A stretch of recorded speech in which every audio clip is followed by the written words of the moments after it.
Yeah, DB. Oh, just cleaning out the deadwood. Okay. Look, Mr. Cannell, I just can't afford to be without work right now, not even for a day. I've got a mother and 2 kid sisters. More good luck telegrams. Well, you know how it is. I've just got to keep on working, see? Sorry, sister. I was sent down here to clean house. I told you I can't use your column anymore. It's lavender and no lace. Send those other people in. I'll tell you what I'll do. I get $30. I'll take 25. 20 if necessary. I'll do anything you say. It isn't the money. We're after circulation. What we need is fireworks. People have been hit with sledgehammers. Start arguments. Oh, I can do that. I know this town inside out. Oh, give me a chance, All right, please. come in. Cashier's got your check.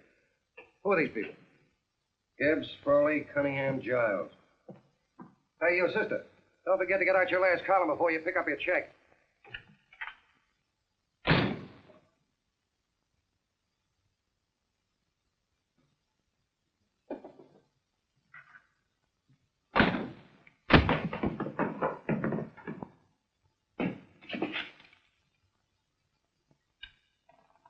A couple of sticks shy in your column, man. Big rich slob like D.B. Norton buys a paper and 40 heads are chopped off. Did you get it, too? Yeah. You too? Oh, Joe. Oh, I'm sorry, darling. Why don't we tear the building down? Before you do, Ann, perhaps you'd better finish this column. Yeah, lavender and old lace. Wait, Joe. Wait. Want fireworks, huh? Okay.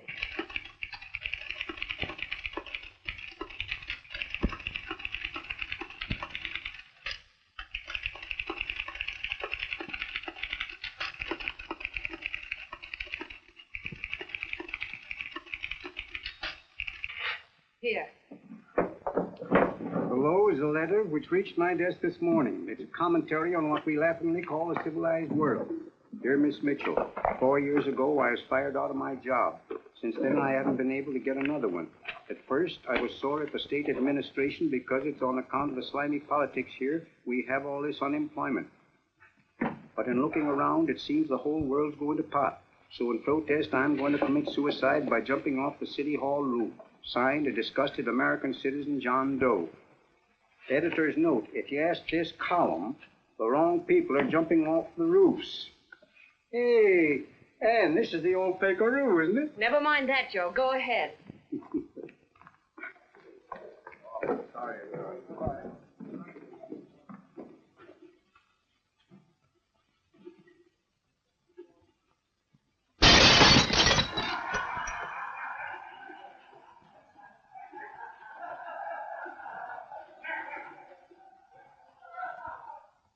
And it's because of the slimy politics that we have all this unemployment here. There it is. That's D.B. Norton's opening attack on the governor. Why, Jim, it's just a letter sent into a column. No, I can smell it. That's Norton. Good morning, gentlemen. Good morning, Governor. Good morning, Governor. You're rather early. Governor, did you happen to see this in the new bulletin? Yes. I had it served with my breakfast this morning. Jim thinks it's D.B. Norton at work. Of course it is. Oh, come, Jim. That little item, D.B. Norton does things in a much bigger way. This is his opening attack on you, Governor. Take my word for it. What did he buy a paper for? Why did he engage a high-pressure editor like Cannell for? He's in the oil business. I tell you, Governor, he's after your scalp. All right, Jim, all right. Don't burst a blood vessel. I'll look into it. You get me Spencer of the Daily Chronicle, please? Yes, I saw it, Governor. If you ask me, that's a phony letter. Why, that gag has got whiskers on it. Okay, I'll get the mayor and maybe the Chamber of Commerce to go after them. Get Mayor Lovett on the phone. Sorry, the mayor's busy on the other phone. Yes, I know, Mrs. Brewster. It's a terrible reflection on our city. I've had a dozen calls already. Spencer of the Chronicle. Hold it. Just a minute. Yes, Mrs. Brewster. I'm listening. I insist that this John Doe man be found and given a job at once. Now, if something isn't done about it, I'll call out the whole executive. Yes, Spencer? Oh, the governor? Well, what about me? It's my building he's jumping off of, and I'm up for re-election, too. What are you doing? Get Cannell at the bulletin.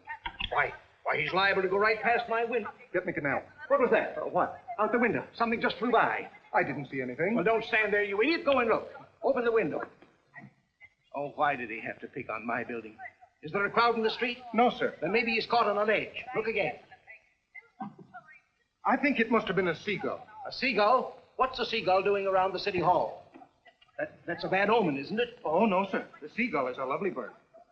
It's all right, Mrs. Brewster. It was just a seagull. Nothing's happened yet. No, I'm watching. Don't worry, Mr. Just leave it all to me. Spencer, I'll call you back. Hello, Canell? What are you doing? This is the mayor. Yes, Mayor Lovett. How many times are you going to call me? I've got everybody and his brother and sister out looking for him. Did you see the box I'm running? An appeal to John Doe. Think it over, John. Life can be beautiful, says Mayor. If you need a job, apply to the editor of this paper, and so forth and so forth. Okay, Mayor, I'll let you know as soon as I have something. What? Well, pull down the blinds. Run up to Miss Mitchell's house, boss. Boy, she's in a bad way. Where is she? Hey, do you know something? She supports a mother and 2 kids. What do you know about that? Did you find her? No. Her mother's awful worried about her. When she left the house, she said she was going on a roaring drunk. The girl, I mean. Go out and find her. Sure. Hey, but the biggest thing I didn't tell you, her old man's Doc Mitchell. You know the doctor saved my mother's life and wouldn't take any money for it? You remember that. Okay, boss, I'll go and look for her.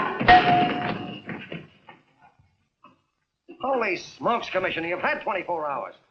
Okay, Hawkshaw, grab a pencil. Here it is again. About 5'5", brown eyes, light chestnut hair, and as fine a pair of legs as ever walked into this office. Do you want to see me? No.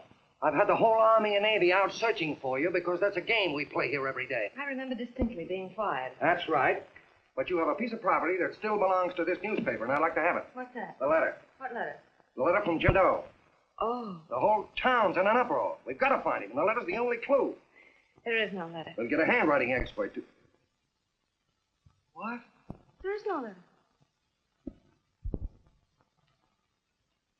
Say that again. There's no letter. I made it up. You made it up. Mm-hmm. You said you wanted fireworks. Don't you know there are 9 jobs waiting for this guy? 22 families want to board him free. 5 women want to marry him, and the mayor's practically ready to adopt him, and you... Just call the morgue, boss. He said there's a girl there. Shut up. Ann, say, why didn't you... Feeney. Only one thing to do, Hank. Drop the whole business quickly. How? Run a story. Say John Doe was in here and is sorry he wrote the letter and... That's right. They've got it, sure. He came in here, and I made him change his mind. Pull it, an editor saves John Doe's life. Well, it's perfect. I'll have Ned write it up. Oh, Ned, I got a story I want you to... Wait a minute. Listen, you great, big, wonderful genius of a newspaper man. You came down here to shoot some life into this dying paper, didn't you? Well, the whole town's curious about John Doe, and boom, just like that, you're going to bury him. There's enough circulation in that man to start a shortage in the ink market. In what man? John Doe. What John Doe? John Doe, the one I made up. Look, genius. Now, look. Suppose there was a John Doe and he walked into this office. What would you do? Find him a job and forget about the whole business, I suppose, huh? Not me. I'd make a deal. A deal? Sure, when you get hold of a stunt that sells papers, you don't drop it like a hot potato. Well, this is good for at least a couple of months. You know what I'd do? Between now and, let's say, Christmas when he's going to jump, I'd run a daily on. Starting with his boyhood, his schooling, his first job. A wide-eyed youngster facing a chaotic world. The problem of the average man, of all the John Does in the world. Now, then comes the drama. He meets discouragement. He finds the world is free to play. His ideals crumble. So what does he do? He decides to commit suicide and protest against the state of civilization. He thinks of the river, but no. No, he has a better idea. The city hall. Why? Because he wants to attract attention. He wants to get a few things off his chest, and that's the only way he can get himself heard. So? So he writes me a letter, and I dig him up. He pours out his soul to me. And from now on, we quote, I protest by John Doe. He protests against all the evils in the world. The greed, the lust, the hate, the fear. All of man's inhumanity to man. Arguments will start. Should he commit suicide or should he not? People will write in pleading with him. But no, sir. John Doe will remain adamant. On Christmas Eve, hot or cold, he goes. See? Very pretty. Very pretty indeed, Miss Mitchell. But would you mind telling me who goes on Christmas Eve? John Doe. What John Doe? The one we hire for the job, you lunkhead. Wait a minute. Let me get this through this lame brain of mine. Are you suggesting we go out and hire someone to say he's going to commit suicide on Christmas Eve? Is that it? Well, you're catching on. Who, for instance? Anybody. Beanie will do. Why, sure. Who, me? Jump off a... Oh, no, any time at Christmas. I'm superstitious.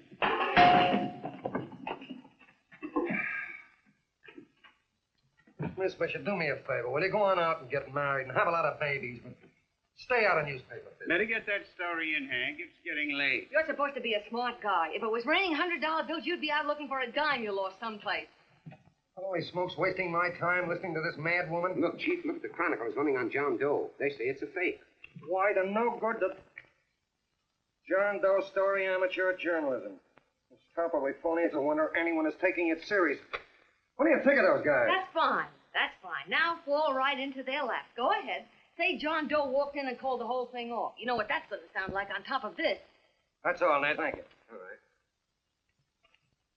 Amateur journalism, huh? Why, that bunch of sophomores. I can teach them more about... Hey, boss, get a load of this. What? Look. What do they want? They all say they wrote the John Doe letter. Yeah, boss. Oh, they all wrote the letter. Tell them all to wait. Look, Mr. Cannell, one of those men is your John Doe. They're desperate and will do anything for a cup of coffee. Pick one out and you can make the Chronicle eat their words. I'm beginning to like this. If you ask me, Hank, you're playing around with dynamite. No. The gal's right. We can't let the Chronicle get the laugh on us. We've got to produce a John Doe now. Amateur journalism, huh? I'll show those guys. Sure, and there's no reason for them to find out the truth either, because naturally I won't say anything. Okay, sister, you get your job back. Plus a bonus. What bonus? Or the bonus of $1,000 the Chronicle was going to pay me for this little document. You'll find it says that I, Ann Mitchell, hereby certify that the John Doe letter was created by me. I can read. Sorry. You think this is worth $1,000, do you? Oh, the Chronicle would consider it dirt cheap. Packs everything, including a gun. Okay, sister, you got yourself a deal. Now let's take a look at the candidates. The one we pick has got to be the typical average man. Typical American that can keep his mouth shut. Show me an American who can keep his mouth shut and I'll eat him. Okay, Beanie, bring him in one at a time.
Did you write that letter to Miss Mitchell? No, I didn't. What are you doing up here, then? Well, the paper says there were some jobs around loose. Thought there'd be one left over. Had any schooling? Yeah, a little. What do you do when you work? I used to pitch. Baseball? Yeah. So the wing went bad. Where'd you play? Bush leagues, mostly. How about family? Got any family? No. Oh, just traveling through, huh? Yeah. Me and a friend of mine. He's outside. Looks all right. Perfect, a baseball player. What could be more American? She had a family. Be less complicated without a family. Look at that face. It's wonderful. They'll believe him. Come on. What's your name? Willoughby.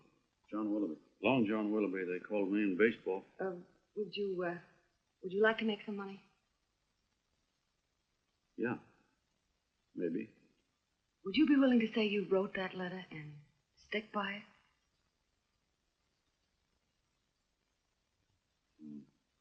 I get the idea. Yeah. Maybe. That's all, man. He's made to order. I don't know. He don't seem like the kind of a guy that'd fall in line. When you're desperate for money, you do a lot of things, Mr. Cannell. He's our man, I tell you. He's fainted. What? Get the water quickly. Hurry up, Pop. Oh. All right, here, sit down. You all right? Yeah, I'm all right. How many is that, 6?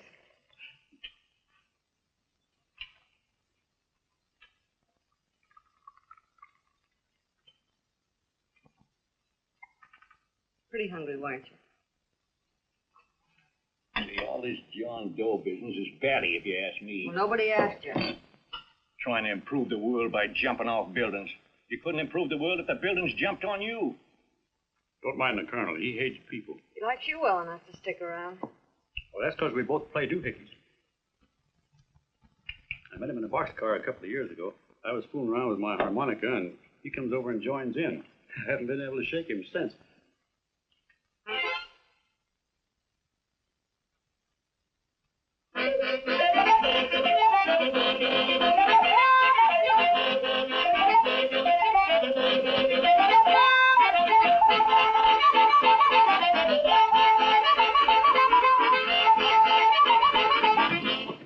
All right, boys, here he is. No, you can't take pictures of him like that, eating a sandwich and with a beard. But he's going to jump off a building. Yes, but not because he's out of a job. That's not news. This man's going to jump as a matter of principle. Well, maybe you're right. We'll clean him up and put him in a hotel room under bodyguards. We'll make a mystery out of him. Did you speak to Mr. Norton? Thinks it's terrific. Says for us to go the limit. Wants us to build a bonfire under every big shot in the state. Oh, swell. Is that the contract? Yeah. What's he doing here? Friend of his. They play duets together. Duets? But can we trust him? Oh. I trust him. Oh, you trust him. Well, that's fine. I suppose he trusts you, too. Oh, stop worrying. He's all right. Okay, but we don't want more than a couple of hundred people in on this thing. Now, the first thing I want is an exact copy of the John Doe letter in your own handwriting. I've got it already. Here. No, that's fine. Now, I want you to sign this agreement. It gives us an exclusive story under your name, day by day, from now until Christmas. On December 26th, you get one railroad ticket out of town. And the bulletin agrees to pay to have your arm fixed. That's what you want, isn't it? Yeah, but it's got to be by Bonesetter Brown. Okay, Bonesetter Brown goes. Here, sign it. Meanwhile, here's $50 spending money. That's fine. Beanie? Yes, boss. Take charge of him. Get him a suite at the Imperial and hire some bodyguards. He had some new clothes, Beanie. I think we better have him to louse. Yeah. Both of them? Yes, both of them, but don't let them out of your sight. Hey, Beanie, spray suit, huh? Yeah. Okay, fellas. And you start pounding that typewriter. Oh, boy, this is terrific. No responsibilities on our part, just statements from John Doe, and we can blast our heads off. Before you pop too many buttons, don't forget to make out that check for $1,000. Okay, fellas, now let me see. You sit outside the door. Nobody comes in, see. You two fellas sit in here. Hey, pretty nifty, huh? You ain't going to get me to stay here. Sure you are. No, sir. That spot under the bridge where we slept last night's good enough for me. Hey, what'll I do with this baggage? Let's stick him in the bedroom. Give me mine. I ain't staying.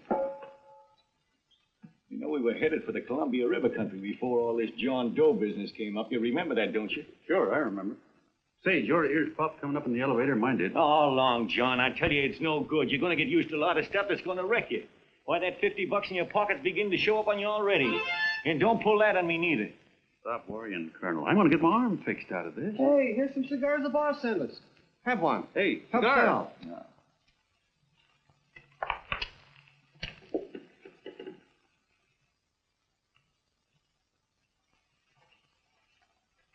Say, I'll bet you even the major leaguers don't rate an outfit like this. Here, make yourself comfortable. Paper? I don't read no papers, and I don't listen to radios either. I know the world's been shaped by a drunken barber, and I don't have to read it. I've seen guys like you go under before. Guys that never had a worry. Then they got a hold of some dough and went goofy. The first thing that happens Hey, to a you guy... get a load of the bedroom. No. The first thing that happens to a guy like that, he starts wanting to go into restaurants and sit down at a table and eat salads and cupcakes and tea. Boy, what that kind of food does to your system.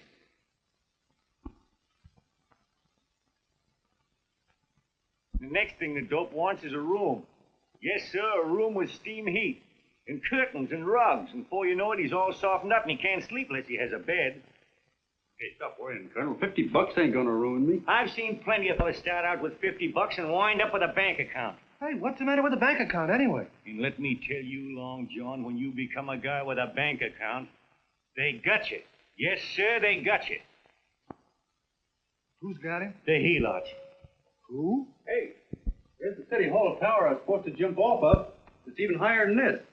Who's got him? The helots. Woo! Hey, wait a minute. You're not supposed to jump on Christmas Eve. Do you want to get me in a jam? If it's going to get you in the jam, I'll do you a favor. I won't jump. And when they got you, you got no more chance than a road rabbit. Hey, who'd you say was going to get him? Say, is this one of those places where you ring if you want something? Yeah, just use the phone. Boy, I've always wanted to do this. Hey, Doc, look. Look, Doc. Give me that again, will you? Who's going to get him? The helots. Who are they? Listen, sucker, you ever been broke? Sure, mostly often. All right. You're walking along. Not a nickel in your jeans. You're free as the wind. Nobody bothers you. Hundreds of people pass you by in every line of business. Shoes, hats, automobiles, radios, furniture, everything. And they're all nice, lovable people. And they let you alone. Is that right?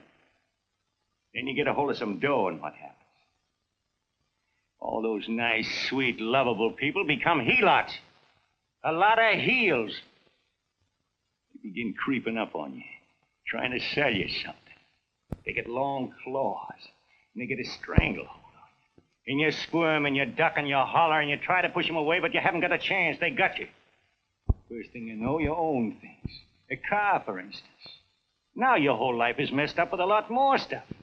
You get license fees, and number plates, and gas, and oil, and tax, and insurance, and identification cards, and letters, and bills, and flat tires, and dents, and traffic tickets, and motorcycle cops, and courtrooms, and lawyers, and fines, and 1,000,001 other things. And what happens?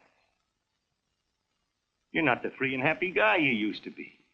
You got to have money to pay for all those things. So you go after what the other fellas got. And there you are. You're a helot yourself.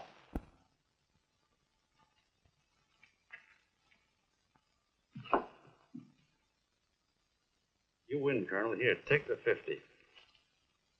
Go out and get rid of it. You bet I will, just as fast as I can. I'm going to get some canned goods, a fishing rod, and the rest I'm going to give away. Give away?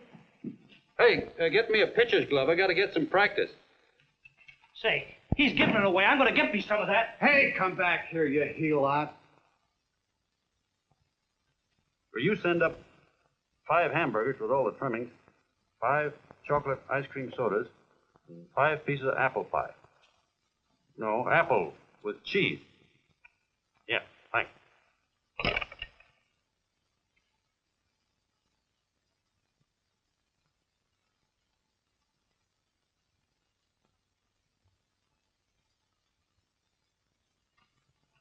Hello there. Well, if it isn't the man about town. All set, Miss Anne. Oh, yes. Let's go. Let's see, we want some action in these pictures. Action? Mm-hmm. That's good. No. This man's going to jump off a roof. Oh. Here, wait a minute. Let me comb your hair. Sit down. Yeah, that's better.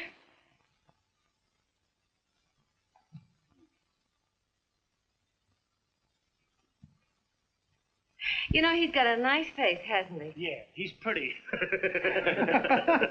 Here, sit down. Quiet, egghead. All right, now a serious expression. Can't. I'm feeling too good. Oh, come on now. This is serious. You're a man disgusted with all of civilization. With all of it? Yes, you saw the world. Come on now. Oh, crabby guy, huh? Yeah. No.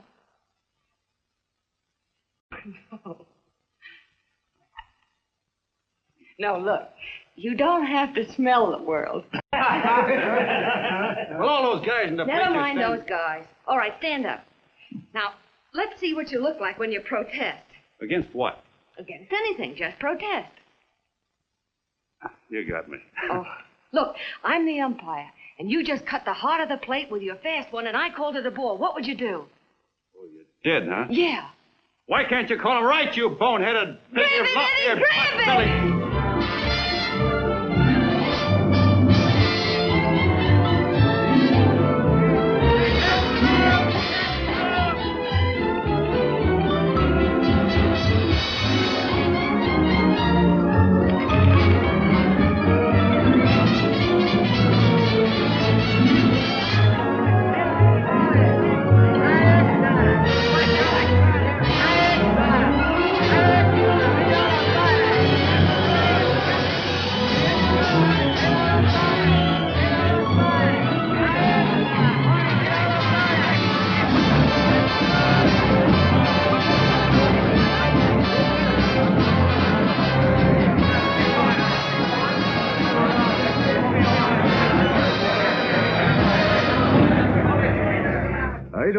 care whose picture they're publishing. I still say that this John Doe person is a myth, and you can quote me on that. And I'm going to insist on his being produced for questioning. You know as well as I do that this whole thing is being engineered by a vicious man with a vicious purpose, Mr. D.B. Norton.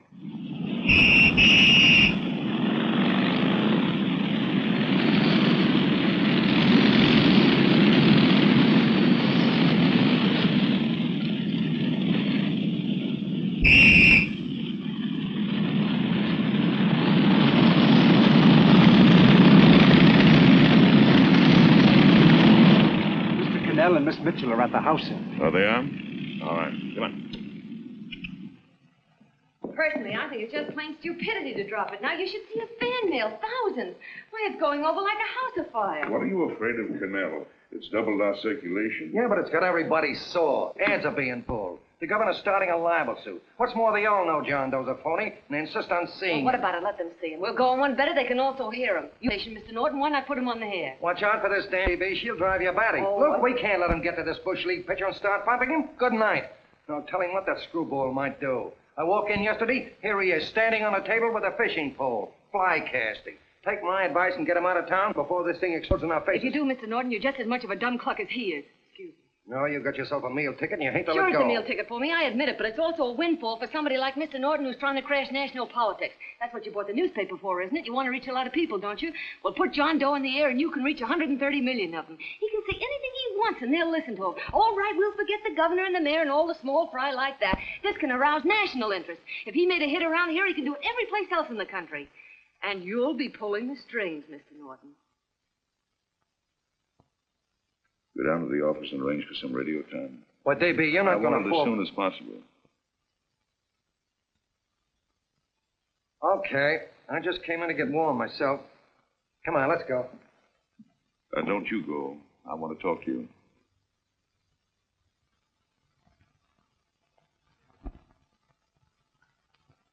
Sit down.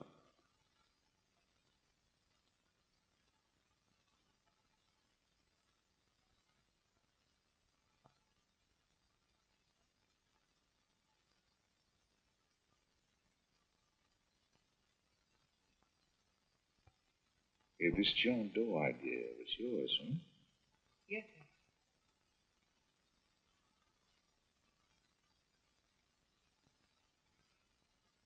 How much money do you get? $30. $30. Well, what are you after? I mean, what do you want? A journalistic career? Money. Money? Well, I'm glad to hear somebody admit it. You suppose you could write a radio speech that would put that fellow over? Oh, I'm sure I can. Do it, and I'll give you $100 a week. $100? That's only the beginning. You play your cards right, and you'll never have to worry about money again. Oh, I knew it. Hello. Hello. Whenever there's a pretty woman around. This is my nephew, Ted Sheldon, Miss Mitchell. How do you do? How do you do? All right, Casanova, I'll give you a break. See that Miss Mitchell gets a car to take her home. Always reading my mind, aren't you? Thank you very much for everything. And Miss Mitchell, I think from now on you'd better work directly with me. Yes, sir.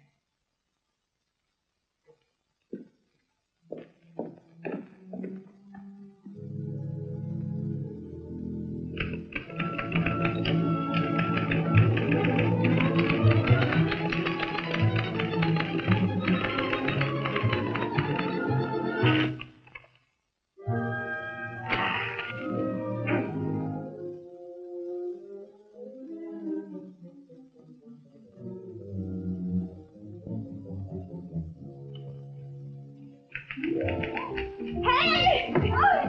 I thought you were asleep. We just nice it is. Oh, you little brat, you're just falling. I said good night. Come, children. It's past your bedtime. Go on, Mama. Come on. Now, scooch off the bed. Poor through me, I'm done. I'll never get this speech right. Oh, yes, you will, Ann, dear. You're very clever. Yeah, I know. What are you looking for? Your purse, I need $10. What for? I gave you 50 just the other day. Yes, I know, dear, but Mrs. Burke had her baby yesterday. 9 pounds. And there wasn't a thing in the house. And then the community chest lady came. And the 50's all gone, huh? Who's the 10 for?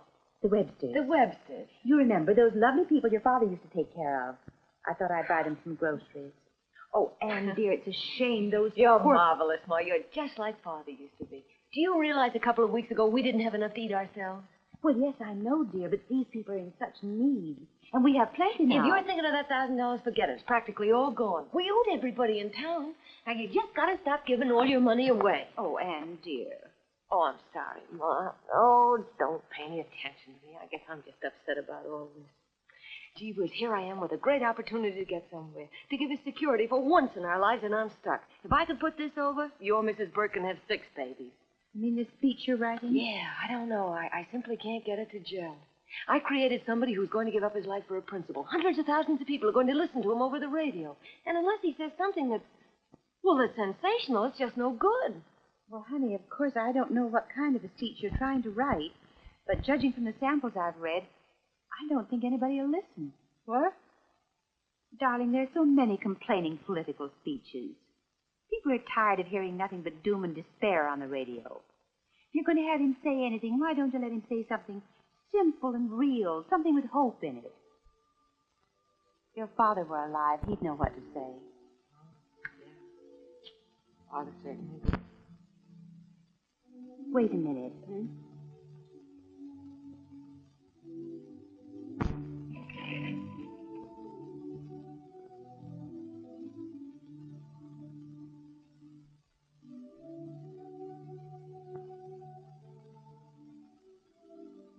That's your father's diary, Anne. Father's? I never knew he had a diary. There's enough in it for 100 speeches. Things people ought to hear nowadays. You be careful of it, won't you, dear? Always help to keep your father alive for me. You bet I will. Wait a minute. John Doe don't want to sign no autograph. Well, what does he do all day? What does he do all day? He's writing out his memories. Sorry, lady, you can't see Mr. Doe. He wants to be alone. No, he just sits around all day and commutes with himself.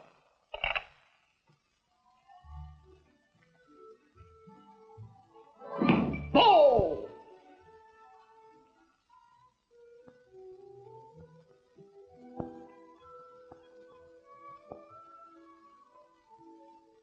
I don't know how you're going to stand it around here till after Christmas. I'll bet you ain't heard a train whistle in 2 weeks.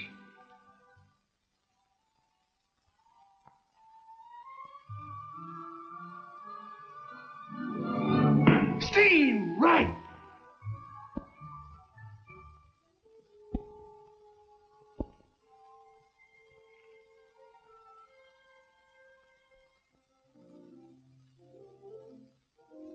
I know why you're hanging around.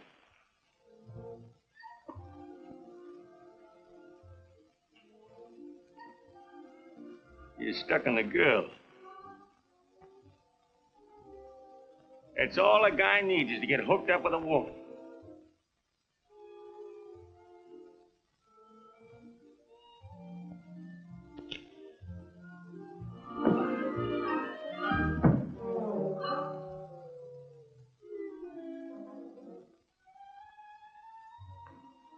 What was that, a single?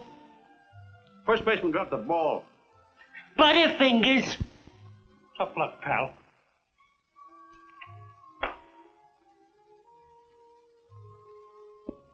Guy has a woman on his hand. First thing he knows, his life is balled up with a lot more things. Furniture.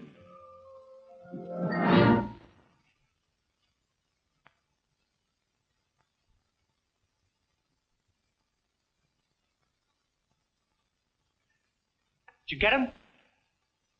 You're out. Swell. What's this, the end of the 8th? 9th.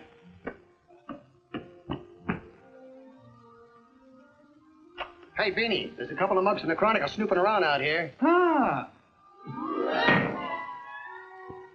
Come on, Angel Face. Gangway. What's the score, Angel Face? 3-2, off paper. Gee, that's great.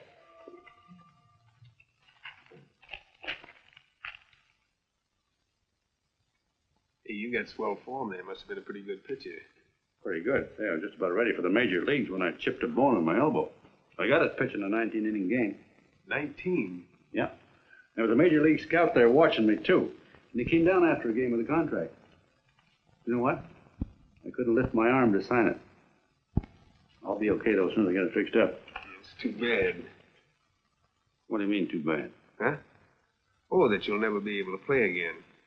What are you talking about? I just told you I was going to get... Well, you know how they are in baseball if a guy's mixed up in a racket. Racket? What do you mean?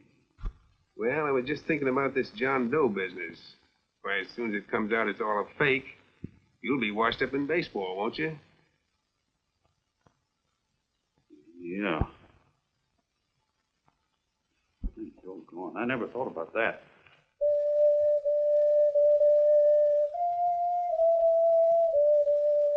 Gosh.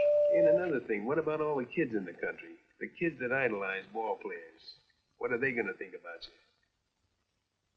you? Yeah. Hey, Colonel. Did you hear that?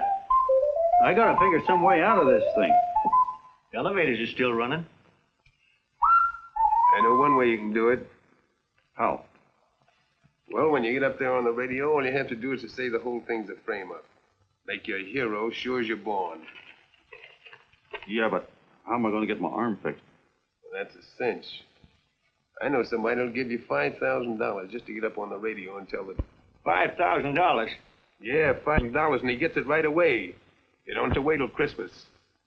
Look out, Long John. They're closing in on you. Say, who's putting up this dough?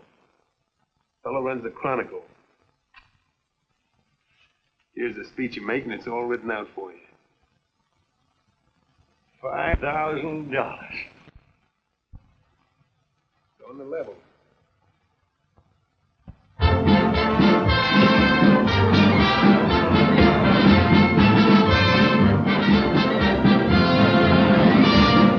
No, I'm sorry. Tickets for the broadcast are all gone. Phone the bulletin. Sorry, no more tickets left.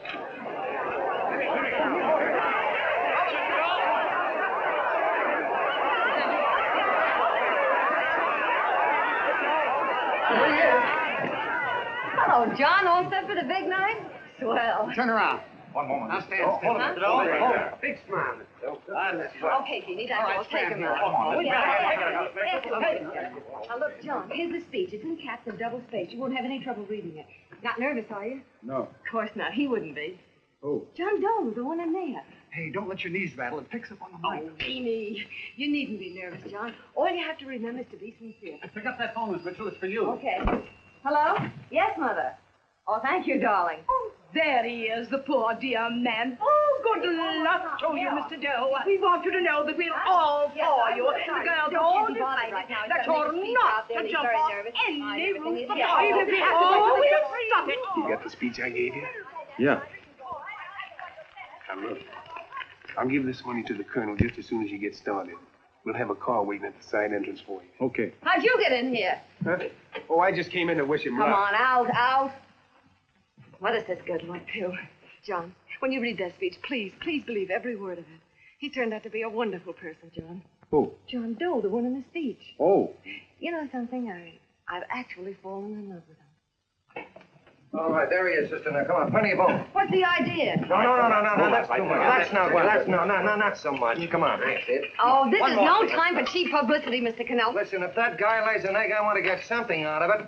I'm getting a Jane Doe ready. Oh, come on. Here. Will you, fellas? Here you Give me a are. All right, chance. that's I enough. have to ready. Just one more, will No, you, that's please? fine, honey. You go ahead. All right, I need one more. You dirty, honey. Go ahead. How you doing? Oh. All right, Benny, bring him in.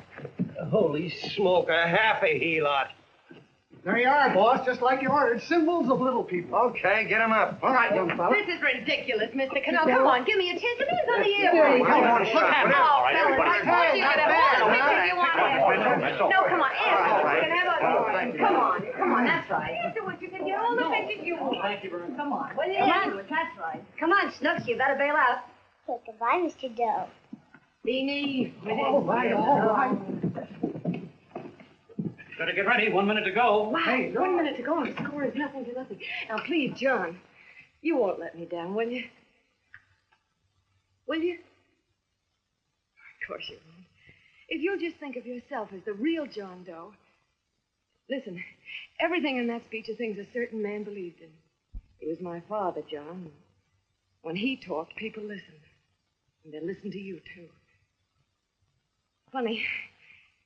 You know what my mother said the other night? She said to look into your eyes, that I'd see Father there. Hey, what do you say? Okay, we're coming. Come on. Now, listen, John, you're a pitcher. Now get in there and pitch. Good luck. Give him room, let him through. Come on.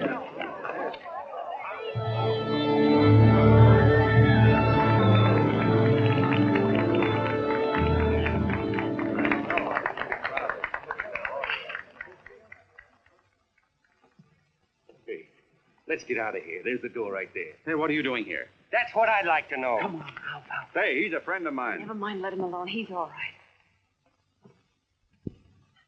I'll be right over there pulling for you. John, over here.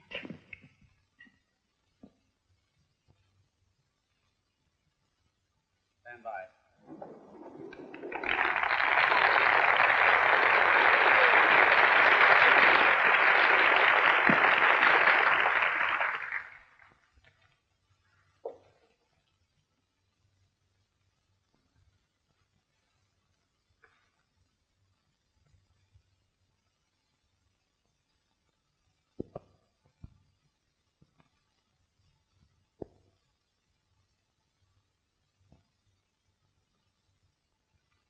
Go in the Chronicle. Tell them to start getting those extras out.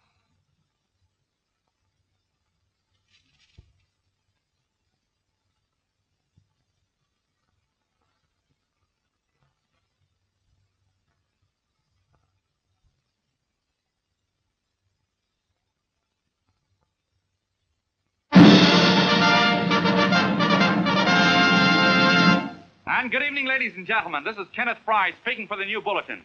Tonight we give you something entirely new and different.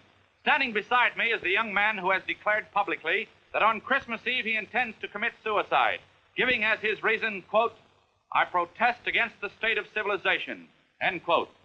Ladies and gentlemen, the New Bulletin takes pleasure in presenting the man who is fast becoming the most talked-of person in the whole country, John Doe.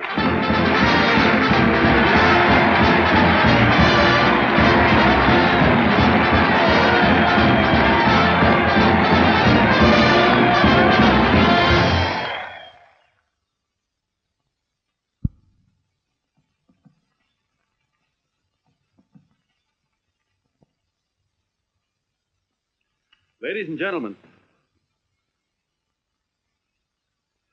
I am the man you all know as John Doe. I took that name because it seems to describe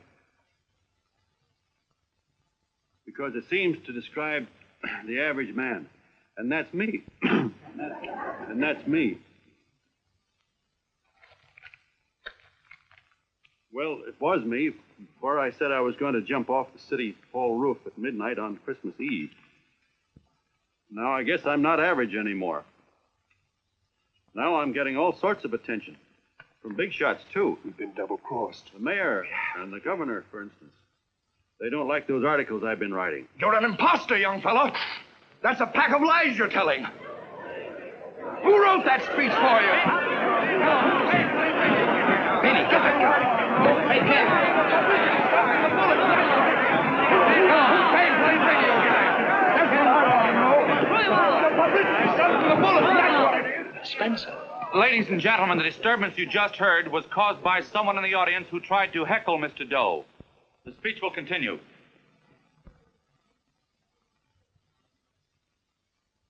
Well, people like the governor and that fellow there can stop worrying. I'm not going to talk about them. I'm going to talk about us, the average guys, the John Does. If anybody should ask you what the average John Doe is like, you couldn't tell him because he's a million and one things. He's Mr. Big and Mr. Small. He's simple and he's wise. He's inherently honest, but he's got a streak of larceny in his heart. He seldom walks up to a public telephone without shoving his finger into the slot to see if somebody left a nickel there.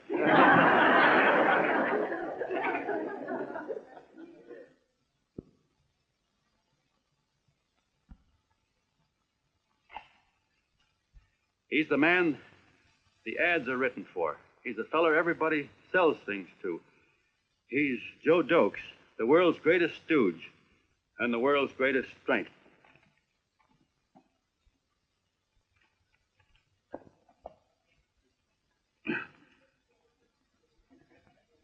Yes, sir.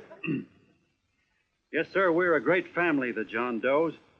We are the meek who are supposed to inherit the earth. You'll find us everywhere. We raise the crops, we dig the mines, work the factories, keep the books, fly the planes, and drive the buses. And when a cop yells, "Stand back there, you," he means us, the John Doe. What kind of a speech is that? Didn't you read it?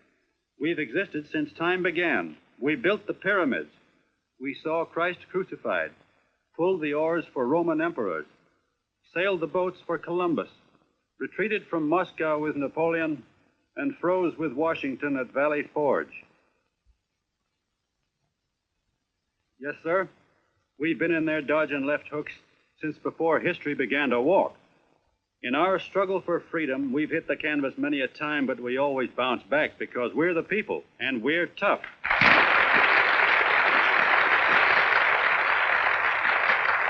They've started a lot of talk about free people going soft, that we can't take it. That's a lot of hooey. A free people can beat the world at anything, from war to tiddlywinks, if we all pull in the same direction.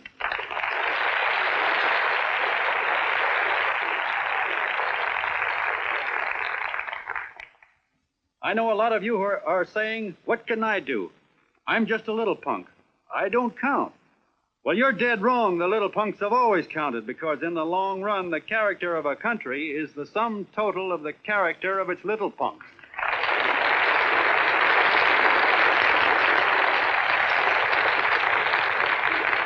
But we've all got to get in there and pitch. We can't win the ball game unless we have teamwork. And that's where every John Doe comes in. It's up to him to get together with his teammate. And your teammate, my friend, is the guy next door to you. Your neighbor. He's a terribly important guy, that guy next door. You're going to need him, and he's going to need you, so look him up.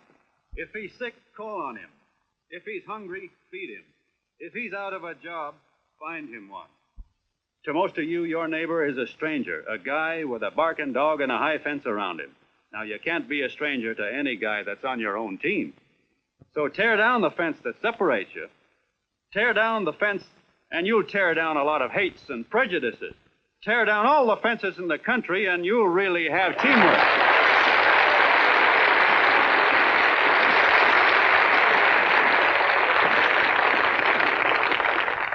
I know a lot of you are saying to yourselves, "He's asking for a miracle to happen. He's expecting people to change all of a sudden." Well, you're wrong. It's no miracle. It's no miracle because I see it happen once every year, and so do you, at Christmas time. There's something swell about the spirit of Christmas, to see what it does to people, all kinds of people. Now, why can't that spirit, that same warm Christmas spirit, last the whole year round? Gosh, if it ever did, if each and every John Doe would make that spirit last 365 days out of the year, we'd develop such a strength, we'd create such a tidal wave of goodwill that no human force could stand against it. Yes, sir, my friends, the meek can only inherit the earth when the John Does start loving their neighbors. You better start right now. Don't wait till the game is called on account of darkness. Wake up, John Doe. You're the hope of the world.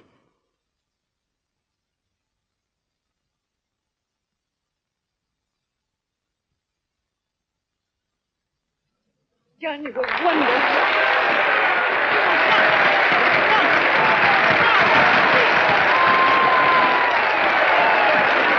Let's get out of here. Now you're talking.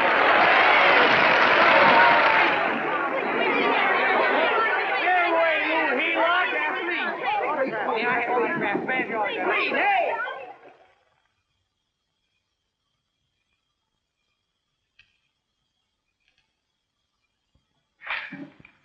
I knew you'd wake up sooner or later. Boy, am I glad we got out of that mess. I had the $5,000 sewed up. Could have been on my way to old Doc Brown. You're a pitcher, John, she says. Now, go in there and pitch. What a sucker. Yeah, she's a heel-out just like the rest of us. Lucky you got away from her. What was I doing up there making a speech anyway? Me, huh? Geez, the more I think about it, the more I could... Tear down all the fences. Why, if you tore one picket off of your neighbor's fence, he'd sue you. $5,000 had it right in my hand. What do you mean he ran away?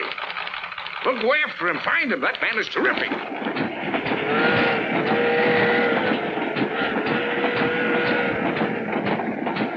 Hey, here we come.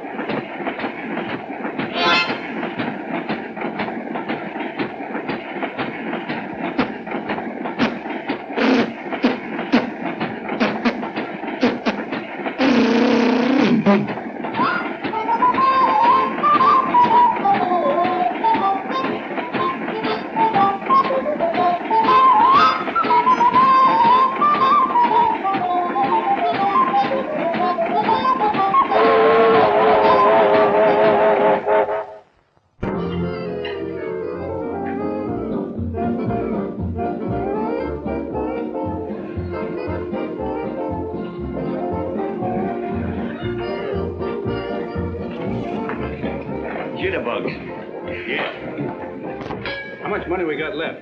4 bits. Better make it donuts, huh? Yeah.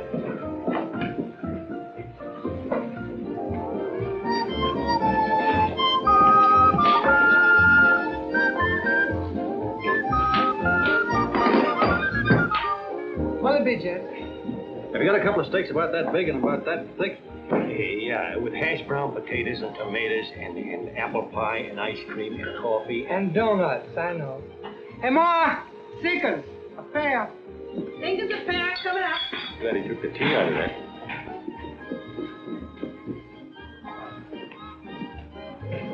Hey, look.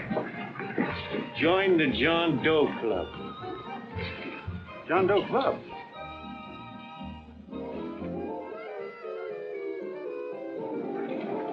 Uh-oh. You John Doe? Who? John Doe. Ah, you need glasses, buddy. Oh, but Jed, it's a spitting image of John Doe. Yeah, but his name is Willoughby. Oh, I'm John Willoughby. I'm a baseball player. Sure. Oh, no, I'd know that voice anyway. You can't kid me. You John Doe. Hey, Ma! Ma! That's John Doe. John Doe. Yeah, sitting right there, big as life. Who'd you say it was? John Doe, the big guy there. This is in the back, John Guy. John Doe. Sitting right there, John Doe.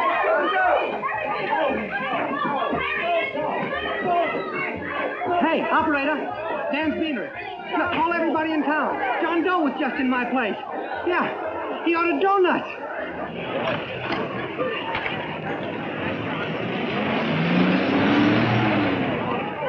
John Doe. Hey, John Doe.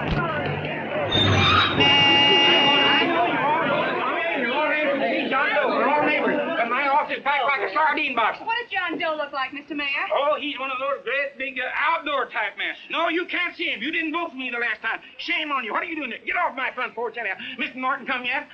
Oh, well, I wonder where he's at. What's keeping him? He should have been here 15 minutes ago. Oh, there he comes now. Now, everybody on your dignity. Don't do anything to disgrace us. A little town, but we got to show off. Better let me talk to him. All right, but present it to him as a great cause for the common man. Ah, here he comes. Now, give him down there. Give him Come on now. Come on. Here he comes. Here he comes. Here, Mr. Norton. How do you do, Mr. Norton? I'm Mayor Hawkins. Here, Mr. Miles. Let me go, you darn fool. I'm the mayor. Mr. Norton. Mr. Norton. Mr. Norton. I'm Mayor Hawkins. Your office telephoned me to hold him. Well, that's fine. How is he? Oh, he's fine. He's right in my office there. You know, it's a great honor having John Doe here, and you too. Haven't had so much excitement since the old city hall burned down. People are so excited and they'll let George clothes off. Oh, Matilda, darling, phone the newspapers, tell them Mr. Norton's here. Step right inside, Mr. Norton. My office. Very comfortable here, Mr. Norton. Just had it air conditioned. Gangway, please. Make room for Mr. Norton. Gangway. Gangway. Here he is, Mr. Norton. Well taken care of. The neighbors are serving him a light lunch. Oh, John. Mr. Mayor, if you don't mind, we'd like to talk to him alone. Why, certainly, certainly. All right, everybody. Clear out. Everybody, quickly now. Come on. Come on. Don't argue with me here. Wait till we get home. Don't you push me around like that. Even though I'm your wife, you can't push me around. Look, Mr. Norton, I think you got a lot of nerve having those people hold us here. There's nobody holding you here, Mr. Doe. It's only natural that There's nobody holding us here. Let's get going. Incidentally, my name isn't Doe. It's Willoughby. Look, John, something terribly important happened. They're forming John Doe clubs. We know of 8 already, and they say that there's John Doe clubs? What for? To carry out the principles you talked about in your radio speech. I don't care what they're forming. I'm on my way, and I don't like the idea of being stopped either. Oh, but you don't know how big this thing is. You should see the thousands of telegrams we've received and what they're saying about you. Look, it started as a circulation stunt, didn't it? Well, you got your circulation. Now, why don't you let me alone? Oh, it started as a circulation stunt, but it isn't anymore. Mr. Norton wants to get back of it and sponsor John Doe clubs all over the country. He wants to send you on a lecture tour. Me? Uh-huh. Certainly. With your ability to influence people, it might grow into a glorious movement. Say, let's get something straight here. I don't want any part of this thing. If you got an idea I'm going around lecturing to people, why, you're crazy. Baseball's my racket, and I'm sticking to it. Come on, Colonel, let's get out of here. John, please. I just got rid of one crowd. But please, Mr. Mayor, tell him the John Doe Club wants to talk to him. Let them in, Mr. Mayor. Let them come in. Okay, folks, but remember your manners. No stampeding. Walk slow, like you do when you come to pay your taxes.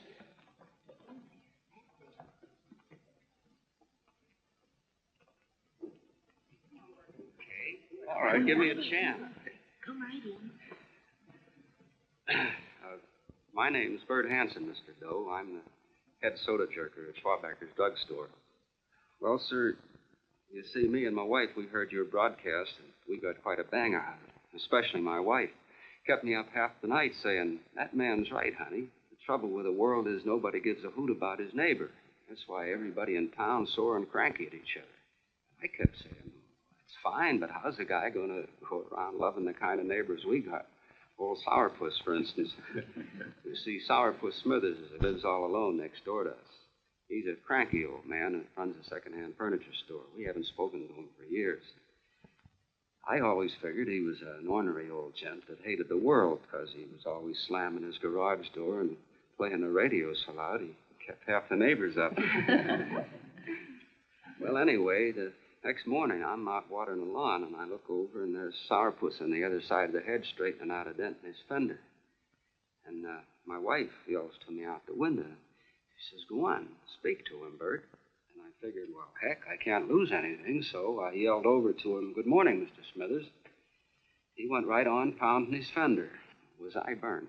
So I turned around to give my wife a dirty look, and she said, louder, louder, he didn't hear you. So in a voice you could have heard in the next county, I yelled, good morning, Mr. Smithers.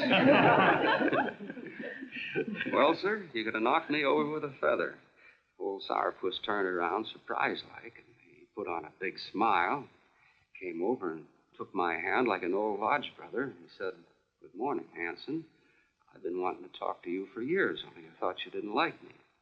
And then he started chatting away like a happy little kid. He got so excited his eyes off.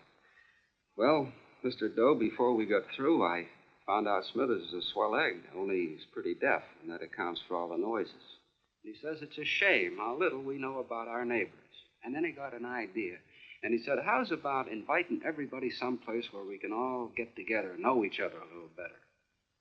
Well, I'm feeling so good by this time, I'm ripe for anything. So Smithers goes around the neighborhood inviting everybody to a meeting at the schoolhouse. And I tell everybody that comes in the store, including Mr. Schwabacker, my boss. I'm talking too much. Well, I'll be doggone if for 40 people don't show up. Of course, none knew what to do, but we sure got a kick out of seeing how glad everybody was just to say hello to one another.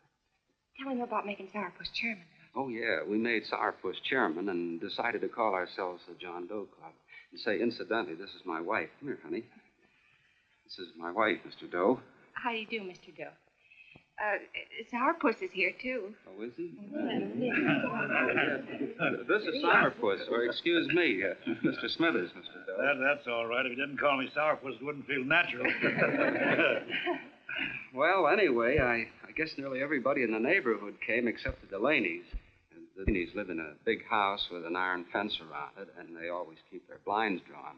And we always figured that he was just an old miser that sat back counting his money, so why bother about inviting him until Grimes, the milkman, spoke up, and he said, say, you've got the Delaney's all wrong. And then he tells us about how they canceled their milk last week, and how when he found the milk, got kind of curious-like, and he peeked in under the blinds and found the house was empty. If you ask me, he says, they're starving. Old man Delaney has been bringing his furniture over to my place at night, one piece at a time, and selling it. Yeah. And, well, sir, a half dozen of us ran over there to fetch him, and we brought him to the meeting. And what a reception they got. Everybody shook hands with him and made a fuss over him, and, well, finally, Mr. and Mrs. Delaney just sat right down and cried. And then we started to find out about a lot of other people. Yeah, sure. Well, you know Grubel, for instance. Grubel's here. Yeah, that's a... You don't know Grubel, but he's the man that everybody figured was the worst no-account in the neighborhood because he was living like a hermit. Nobody would have anything to do with him. That isn't Uncle Murphy. The postman told us the truth. Why, Grubel, he says, he lives out of garbage cans because he won't take charity, because it'd ruin his self-respect, he says. Just like you said on the radio, Mr. Doe. Well, sir, about a dozen families got together and gave Grubel a job watering their lawns. Isn't that wonderful? And then we found jobs for 6 other people, and they've all gone off for leave. And my boss, Mr. Schwabacker, made a job in his warehouse for old man Delaney. And he gave you that $5 raise. Yeah, wasn't that swell? Why, Bert, I feel slighted. I'd like to join, but nobody asked me. I'm sorry, Mayor, but we voted that no politician could join. Just the John Does of the neighborhood, 'cause you know how politicians are. Well, the reason we wanted to tell you this, Mr. Doe, was to give you an idea of what you started. And from where I'm sitting, I don't see any sense in you jumping off any building. No. Well, thank you for listening. Goodbye, Mr. Doe. You're a wonderful man. It strikes me you can be mighty useful walking around for a while. Goodbye, Mr. Doe. Goodbye, Mr. Doe.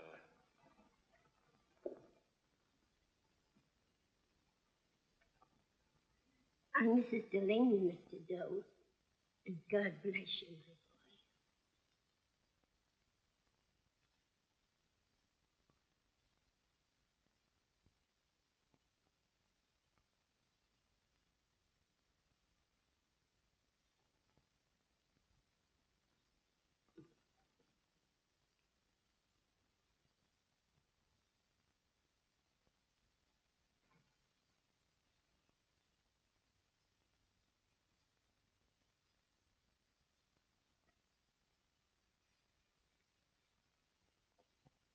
Gee whiz, I'm all mixed up.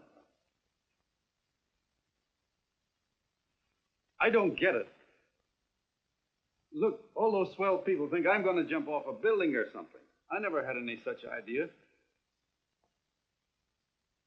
Gosh. A fellow'd have to be a mighty fine example himself to go around telling other people how to. Say, look, what happened the other night was on account of Miss Mitchell here. She wrote the stuff. Don't you see what a wonderful thing this can be? But we need you, John. You're hooked. I can see that right now. They got you. Well, I'm through. For 3 years, I've been trying to get you up to the Columbia River country. First, it was your glass arm. Then it was the radio. And now it's the John Doe clubs. Well, I ain't waiting another minute. Gangway, you he-lot. Hey, Colonel, wait a minute. Hey, Colonel! I want you personally to go along with John Doe and Miss Mitchell and handle the press and the radio. Me? Yes, I don't want to take any chances. And Johnson. Yes, Stevie. Your crew will do the mop-up job. They'll follow John Doe into every town, see that the clubs are properly organized and the charters issued. Right. There are only 8 flags up there now. I want to see that map covered before we get through.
like wildfire.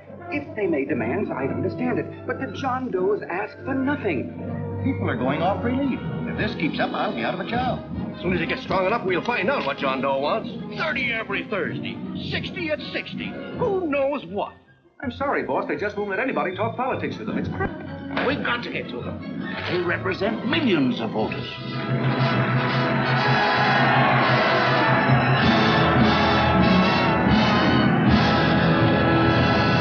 I tell you, ladies and gentlemen, this thing has been nothing short of a prairie fire. We've received so many applications for charters to the John Doe clubs, we haven't been able to take care of them. I'd hate to have that many pins stuck in me. This John Doe convention is a natural. It's going to put our city on the map. By over 2,400 John Doe clubs are sending delegates. Can you imagine that? You, Mr. Mayor, will be the official host. You will make the arrangements for decorating the city, parades, and a reception for John Doe when he gets home. And don't wear your high hat. No high hat? No high hat. And from you, Cannell, I want a special John Doe edition every day until the convention is over. And now, if you will, please step into the outer office and look your prettiest because there are photographers there to take pictures of this committee. Don't worry, D.B. Everything will be taken care of. Isn't it all too wonderful? Gather down here in a nice group now. Get a nice group. Oh, Mr. Mayor, would you sit down in front of the you ladies get close to that? Well, I don't get... Get what? Look, D.B., I'm supposed to know my way around. This John Doe movement has cost you a fortune. Now, this convention is going to cost plenty. Well? Well, I'm stuck with 2 and 2, and I'm a sucker if I can make 4 out of it. Where do you come in? You have the satisfaction of knowing that my money has been spent for a worthy cause. I see. I better stick to running the paper. Huh? I think maybe you better have. And Cannell, I'd like to have the John Doe contract, all the receipts for the money we advanced him with the letter Miss Mitchell wrote, which I gave her $1,000. Yes, sure. Well, we leave for the airport. Half an hour. Is that Johnny boy's room? Better hustle him up. He'll be ready on time. He's packing. Ah, good. Did you see his picture on the cover of Time? Yeah. I gotta give you credit, Annie girl. I've handled a good many big promotions in my time. That was fair to a channel swimmer. But this one has certainly got me spinning. And now a John Doe convention. Wow. Say, if you could only get him to jump off the City Hall roof on Christmas Eve, I'd guarantee you 500,000 people there. Charlie. Hmm? What do you make of him? Oh, Johnny boy? Well, I don't know what angle you want, but I'll give it to you quick. Number 1, he's got great yokel appeal, but he's a nice guy. Number 2, he's beginning to believe he really wrote that original suicide letter that you made up. Number 3, he thinks that you're Joan of Arc or something. Yeah, I know.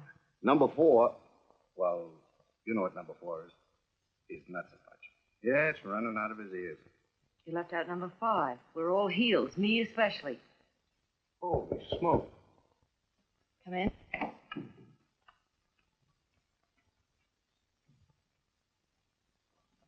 More pack. Good. I'll go and get Beanie Boy. Okay, Charlie boy.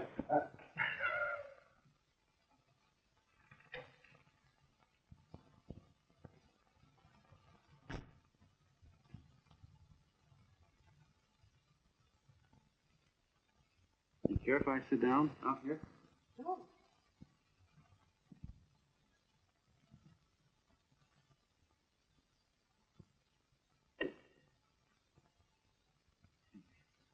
You know, I had a crazy dream last night.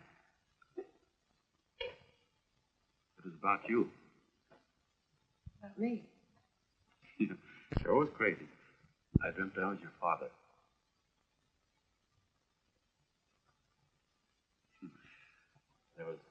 There was something I was trying to stop you from doing.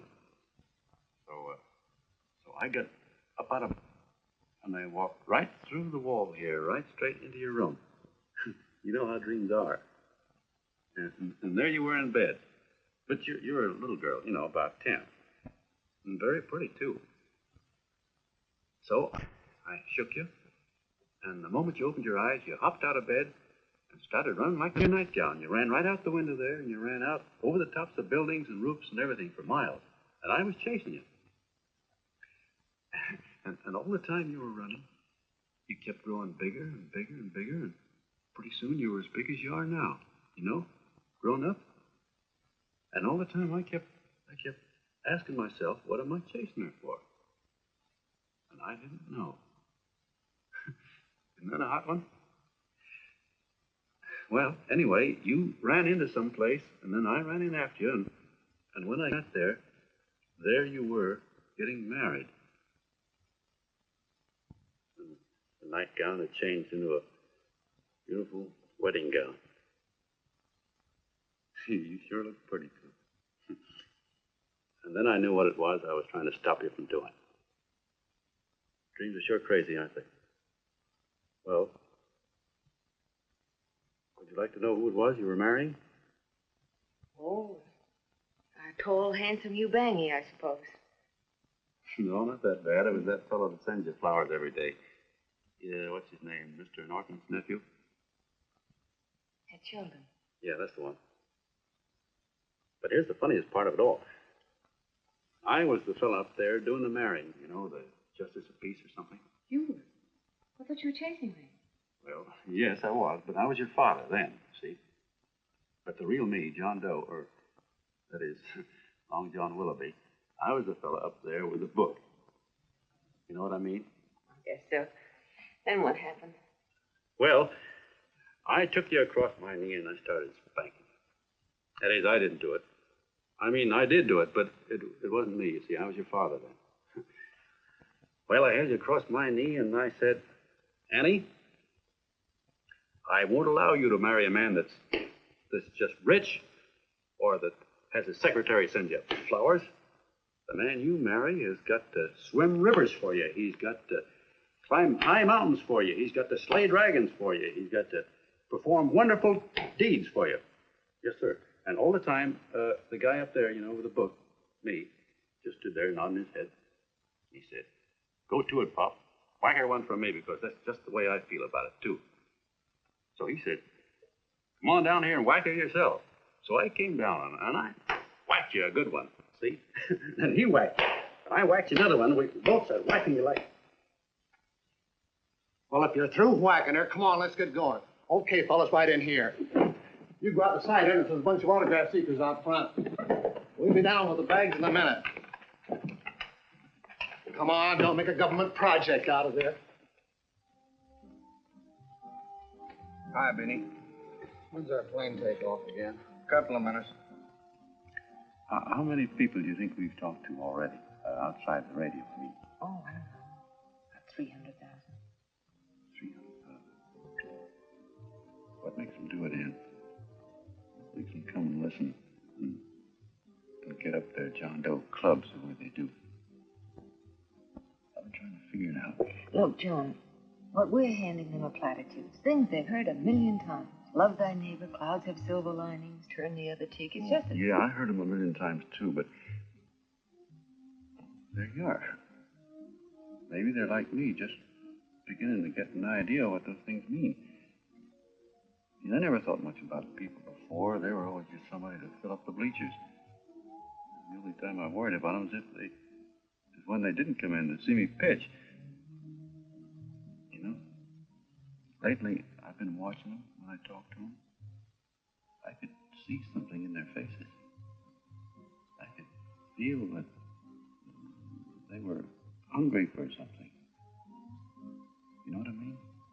Maybe that's why they came. Maybe they're just lonely and wanted somebody to say hello to. I don't really feel. I've been lonely and hungry for something practically all my life.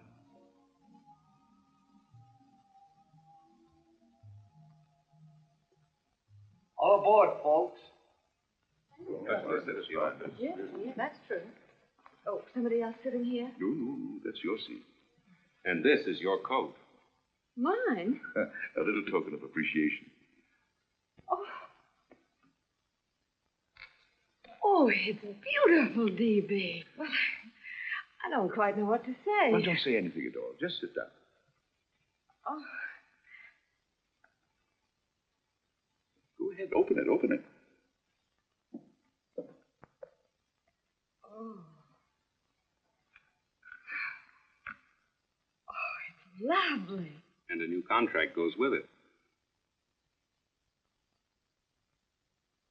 Well, come on, spring it. You've got something on your mind. Must be stupendous. Yeah, that's what I like about it. Right to the point, like that. All right, Practical Annie. Here it is. Tomorrow night, before a crowd of 15,000 people and talking over a nationwide radio hookup, John Doe will announce the formation of a third party. A third party? Yes, the John Doe Party. Devoted entirely to the interests of all the John Does all over the country, which practically means 90% of the voters.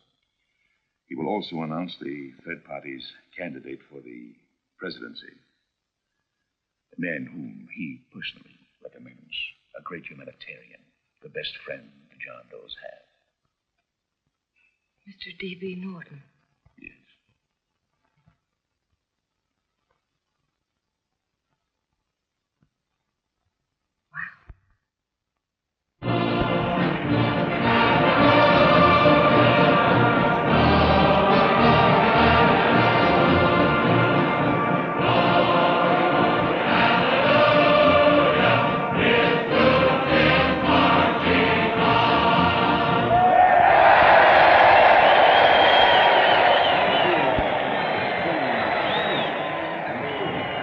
The opening of the convention is hours off. The delegates are already pouring into the ballpark by the droves, with lunch baskets, banners, and petitions asking John Doe not to jump off any roof. But no matter how you look at it, it's still a phenomenal movement. These John Does, or the hoi polloi, as you've heard people call them, have been laughed at and ridiculed. But here they are, gay and happy, having traveled thousands of miles, their expenses paid by their neighbors, to come here to pay homage to their hero, John Doe. And in these days of wars and bombings, it's a hopeful sign that a simple idea like this can sweep the country. An idea based on friendliness, on giving and not taking, on helping your neighbor and asking nothing in return. And if a thing like this can happen, don't let any of your grumbling friends tell you that humanity is falling apart. This is John B. Hughes, signing off now and returning you to our main studio until 9 o'clock, when the convention will officially open. Oh, John, come in. Hey, I'm kind of... It's raining out a little. That's all right. It's good to see you. Sit down. Thanks.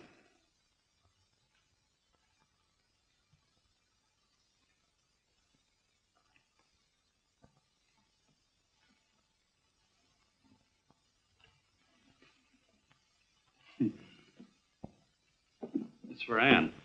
Oh, how nice. Thank you very much. Flowers.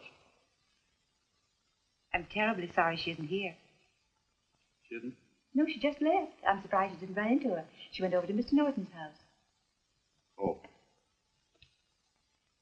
Did you want to see her about something important? Yeah. Well, no, it'll wait. He's a nice man, isn't he? Mr. Norton, I mean. He's done an awful lot for the...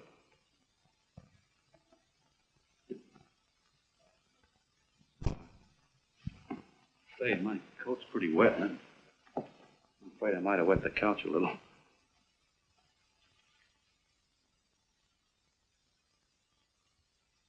Well, I guess I'll see her at the convention later. Yes, of course. I'll see that she gets the flowers. Thanks. Good night, Mrs. Mitchell. Good night, John.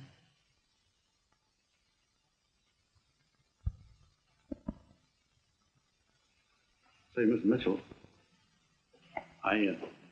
I'm kind of glad Anne isn't here. See, I came over here hoping to see her alone, and kind of hoping I wouldn't, too, you know what I mean? There was something I wanted to talk to her about. Well, I can wait, I guess. Good night. Good night, John. Say, look, Mrs. Mitchell, have you ever been married? Oh, I'm sure you have. Gosh, that's pretty silly. But I guess you must think I'm kind of batty. Well, I guess I'd better be going with that. John, my husband said, I love you. Will you marry me? You did? Mm-hmm. What happened? I married him. Yeah, that's what I mean, see? It was easy as all that, huh? Uh-huh. Yeah, but look, Mrs. Mitchell. You know, I love Ann, and it's going to be awfully hard for me to say it.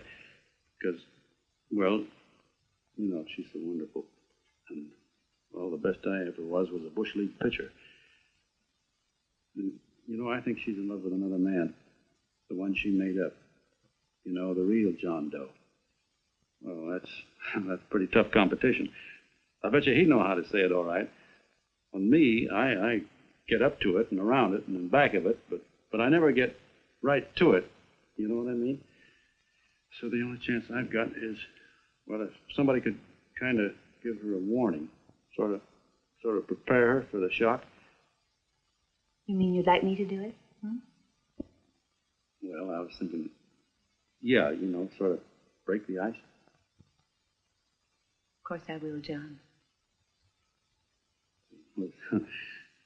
Thank you, Mrs. Mitchell. Then you're okay.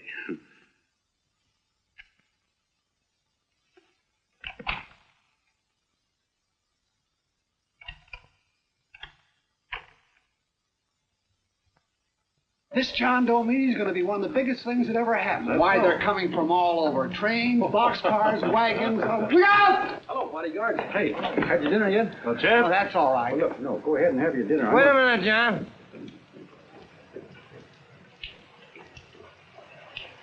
Hello, Mr. Connell. All right, John. John, I want to have a little talk with you. What's the matter? Are you falling? Come on. Hey, boss. Oh, quiet. Say, tell me something. Did you read the speech you're going to make tonight? No, I never read the speeches before I make them. I get more of a kick out of it that way. Uh-huh. It's just exactly what I thought. Beanie, go on down to the office, tell Pop to give you the speech. There's a copy on my desk. Gee whiz, boss, you know Mr. Norton told me not to leave him, not even for a minute. Go on. We'll be at Jim's bar up the street. You're a nice guy, John. I like you. You're gentle. I always like gentle people. Me, I'm hard. Hard and tough. I got a use for hard people. Gotta be gentle to suit me. Like you, for instance.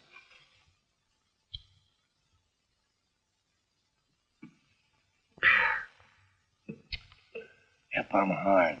But you want to know something? I've got a weakness. I guess that would you. Want to know this? Star Spangled Banner. Screw it. Mm-hmm. Maybe it is, but play the Star Spangled Banner. I'm a sucker for it. Always gets me right here. You know what I mean? Yeah, it gets me right back here. Oh, back there, huh? Well, every man to his own taste. You weren't old enough. You weren't old enough for the World War, were you, Jim? No, boss. Oh, you must have been just kidding. I was just ripe and raring to go. You know what my old man did when I joined up? He joined up, too. Got to be a sergeant. And here's a kick for it. We were in the same outfit. What, huh? Hmm?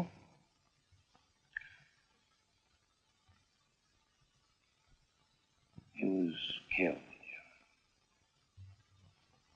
I saw him get it. I was right there. I saw it with my own eyes.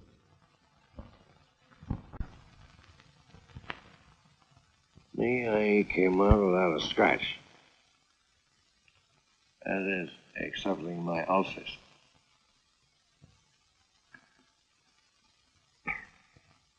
You should be drinking milk, you know. This stuff is poison. Hey, Tubby. Yes, Mr. Canal? What do you say, huh? All right. Yep, I'm a sucker for this country. I'm a sucker for the Star Spangled Banner, and I'm a sucker for this country. I like what we got here. I like it. A guy can say what he wants and do what he wants without having a bayonet shoved through his belly. That's all right. Betcha. Man, we don't want anybody coming around changing it, do we? No, sir. When I do, I get mad. I get boiling mad. Right now, John, I'm sizzling. I get mad for a lot of other guys besides myself. I get mad for a guy named Washington and a guy named Jefferson and Lincoln. Lighthouses,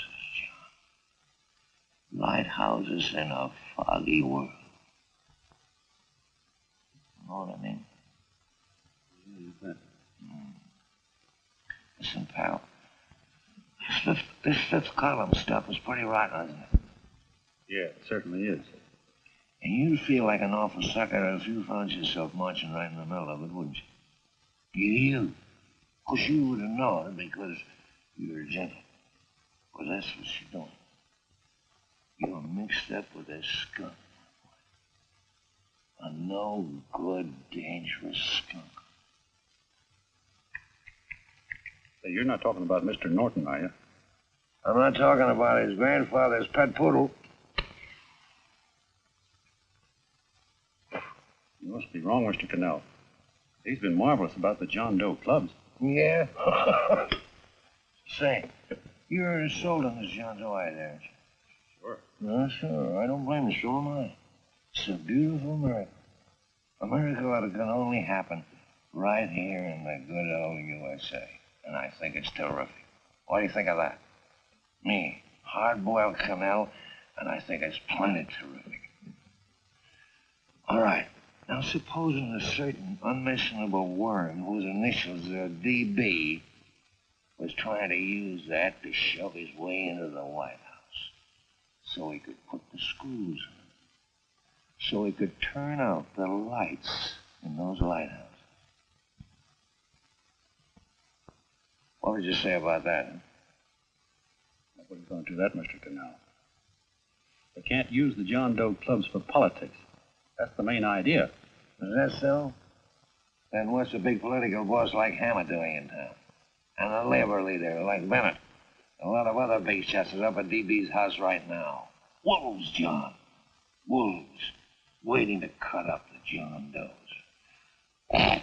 Wait till you get a gander at the speech you're going to make tonight. You're all wet. Miss Mitchell writes those speeches. Nobody can make her write that kind of stuff. They can, huh? Who do you think writes them? My Aunt Emma? I know she writes them. And gets a big bonus for doing them, too. A mink coat and a diamond bracelet. Don't write them. Why, that gold-grabbing dame would double-cross her own mother for a handful of Chinese yams. Shut up. If you weren't drunk, I'd... Hey, boss. Here's the speech, boss. Hey, go on and read it, John, and then start sucking. Hey, wait a minute, Mr. Doe. Tubby, better bring me a glass of milk. I'm smoking too much.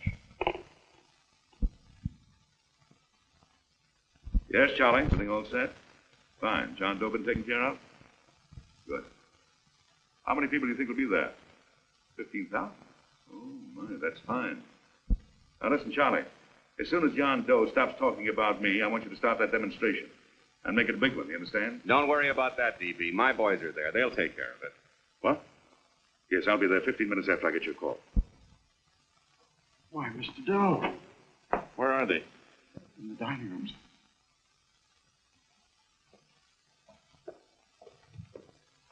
Now, gentlemen, I think we're about ready to throw that great big bombshell. Yeah, well, it's about time. Even a conservative estimate shows that we can count on anywhere between 10 and 20 million John Doe votes. Add to that the labor vote that Mr. Bennett will throw in, and the votes controlled by Mr. Hammett and the rest of you gentlemen in your own territories, and nothing can stop us. As I said before, I'm with you, providing you can guarantee the John Doe vote. Don't worry about that. You can count on me on one condition. Little Bennett's got to be taken care of. Didn't I tell you that everybody in this room would be taken care of? My agreement with you gentlemen stands. I'm with you, DB, but I still think it's a very daring thing we're attempting. These are daring times, Mr. Barrington. We're coming to a new order of things. There's too much talk been going on in this country. Too many concessions have been made. What the American people need is an iron hand. You're right. That's true. You're quite right, DB. Discipline. Right. And May I offer a little toast to Miss Ann Mitchell, the brilliant and beautiful lady who is responsible for all this. Mr. Norton, I'd like to talk to you alone for a minute. Oh, Miss Mitchell has something to say to us. Let's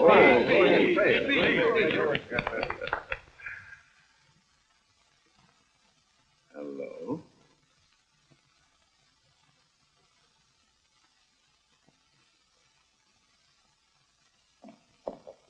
John, I'm so glad to see you. I was terribly worried. Did you write this? Yes, I did, John, but I had no idea what was going on. You didn't? No. That's a swell bracelet you're wearing. John, why aren't you at the convention?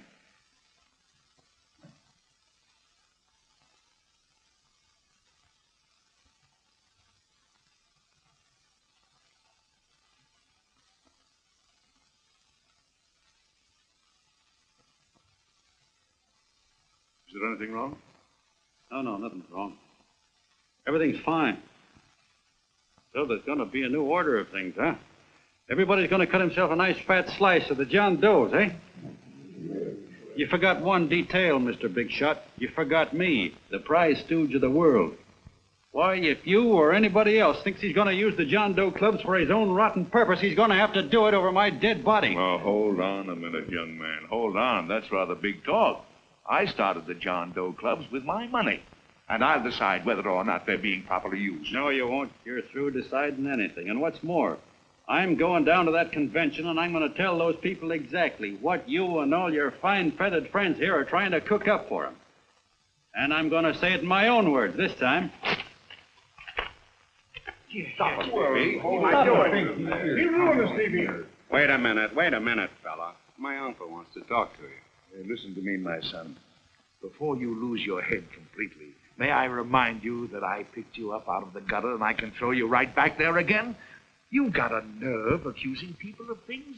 These gentlemen and I know what's best for the John Does of America, regardless of what tramps like you think. Get off that righteous horse of yours and come to your senses. You're the fake. We believe in what we're doing. You're the one that was paid the 30 pieces of silver. Have you forgotten that? Well, I haven't. You're a fake John Doe, and I can prove it. You're the big hero that's supposed to jump off tall buildings and things. You remember? What do you suppose your precious John Does will say when they find out that you never had any intention of doing it, that you were being paid to say so? You're lucky they didn't run you out of the country. With the newspapers and the radio stations that these gentlemen control, we can kill the John Doe movement deader than a doornail will do it, too, the moment you step out of line. Now, if you still want to go to that convention and shoot your trap off, you go ahead and do it.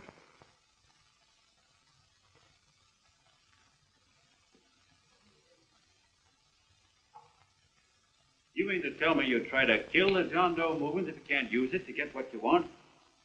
You bet your bottom dollar we would.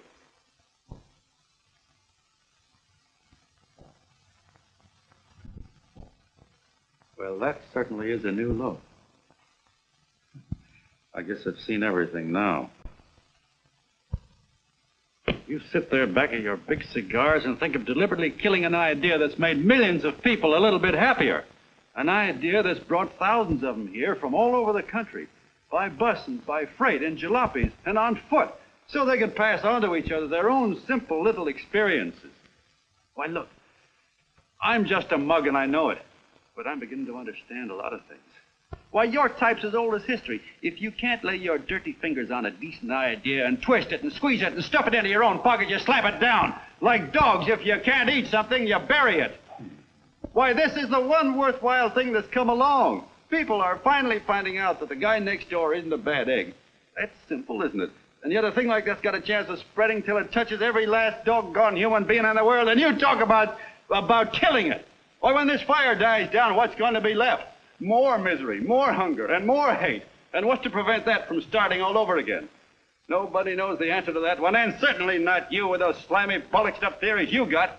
The John Doe idea may be the answer, though. It may be the one thing capable of saving this cockeyed world, yet you sit back there on your fat hulks and tell me you'll kill it if you can't use it. Well, you go ahead and try. You couldn't do it in a million years with all your radio stations and all your power, Because it's bigger than whether I'm a fake. It's bigger than your ambitions. And it's bigger than all the bracelets and fur coats in the world. You bet it is, John. And that's exactly what I'm going down there to tell those people. Gentlemen, you ungrateful rat. My uncle's been too good. He's getting away. John! Give me the bullet. John! I've always told you, D.B., you're playing with dynamite. Which way? All right, now, get away. Before he gets through tonight, he'll ruin us all. I'll stop him cold. Don't worry, I've been ready for this. John! Oh, John, please listen to me. Please, I can explain everything, John. I didn't know what they were going to do. Let me go with you, John. John, please. Go ahead, driver. Full park. Explain it to you, John. Please let me go with you. Please. John! Mr. Martin wants to see you. Listen to me, Mayor Lovett. You do as I say. I want them both arrested.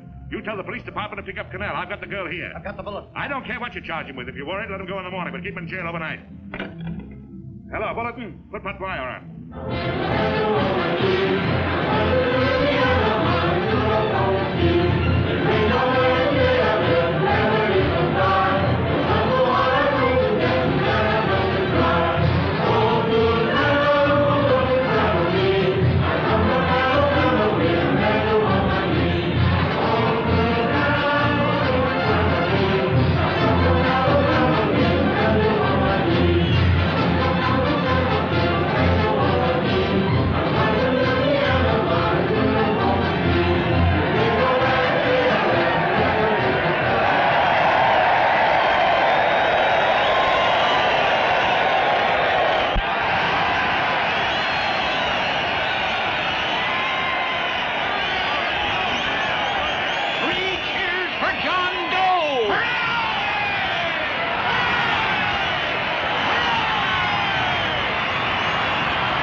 Quietly.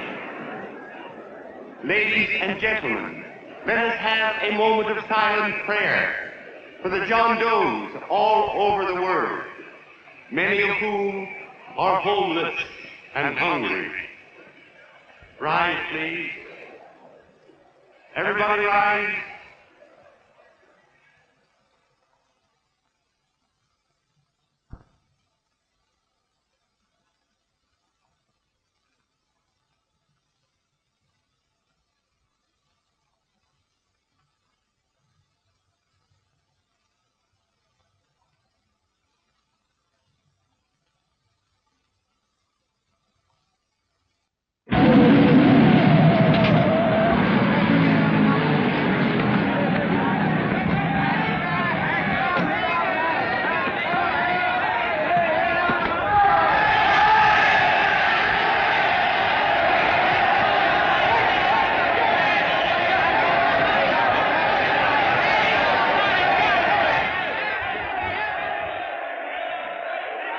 Newsboys. Hundreds of yelling newsboys are swarming into the park like locusts. They're yelling John Doe's a fake. Fake.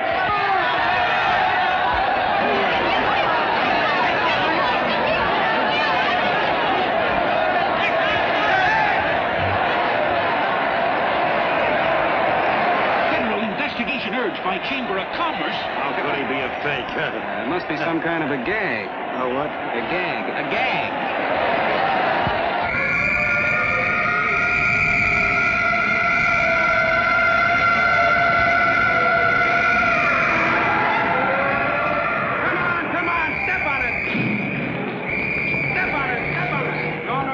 Now, so let's get going. Wait for the station.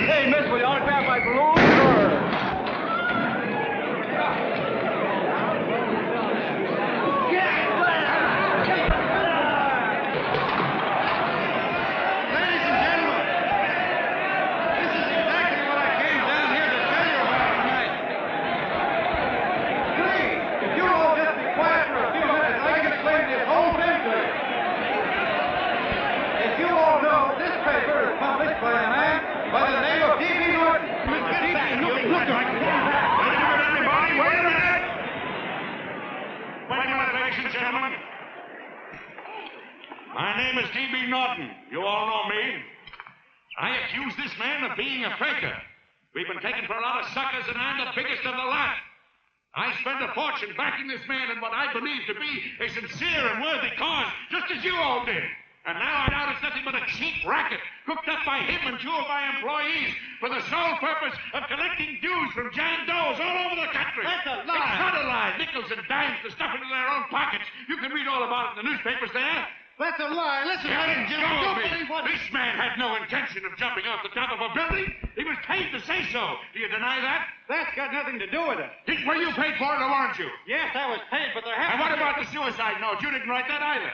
What difference Did you write it or didn't you? No, I didn't write it. Now, you bet your life you didn't. You look in your papers, ladies and gentlemen, and you'll find Miss Mitchell signed confession that she was the one who wrote it. Listen, folks, it's a fact that I didn't write the letter. There, you see, he admits it. You're a fake John Doe.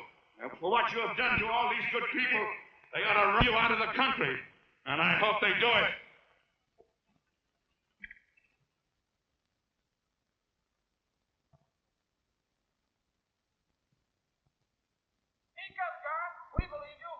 Please, listen, folks. Now that he's through shooting over his face, I've got a couple of things to tell you about. Come on, the rest of you get in here and riot. Break this crowd up. Come on. I'm sorry, folks, but we can't hear him anymore. Something's gone wrong with the loudspeakers. Those are fake! Boo! They can't hear me. This thing's not working. Ladies and gentlemen.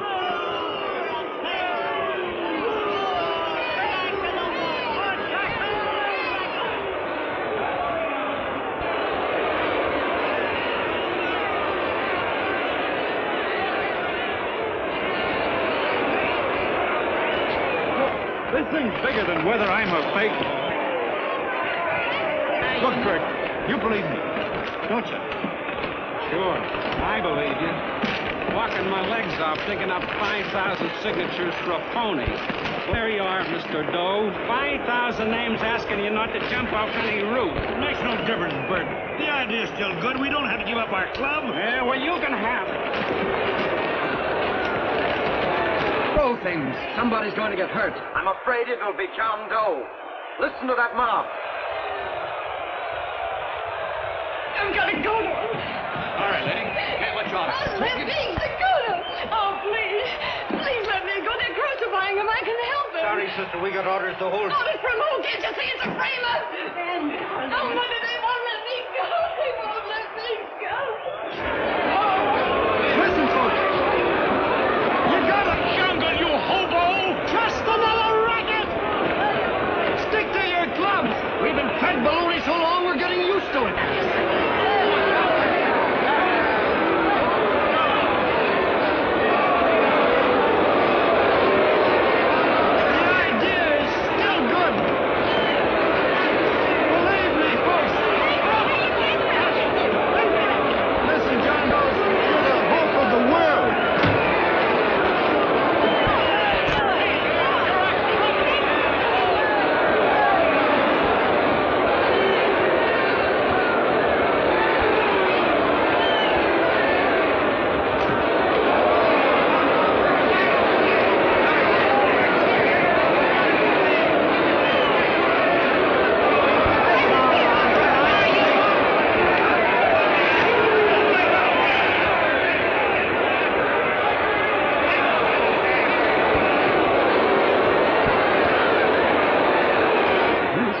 To get him out of the park.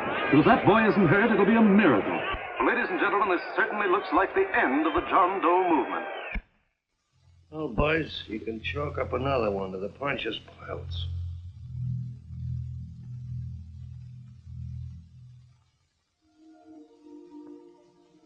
I should have been there. I could have helped him. He was so all alone. A lot of us are going to be mighty ashamed of ourselves after tonight. We certainly didn't give that man much of a chance.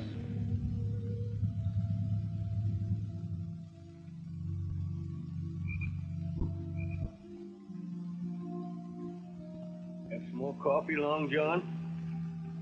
No thanks, Colonel.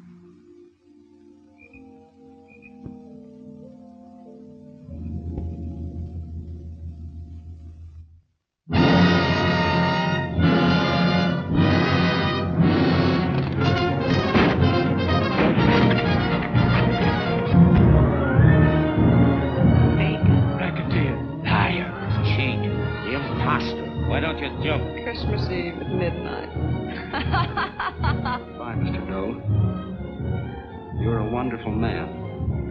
And God bless you, my boy. I'll get in there and catch you. You're a fake John Doe, and I can prove it. You're the big hero who's supposed to jump off tall buildings and things. You remember? What do you suppose your precious John Does will say when they find out that you never had any intention of doing it, that you were being paid to say so? Christmas Eve at midnight.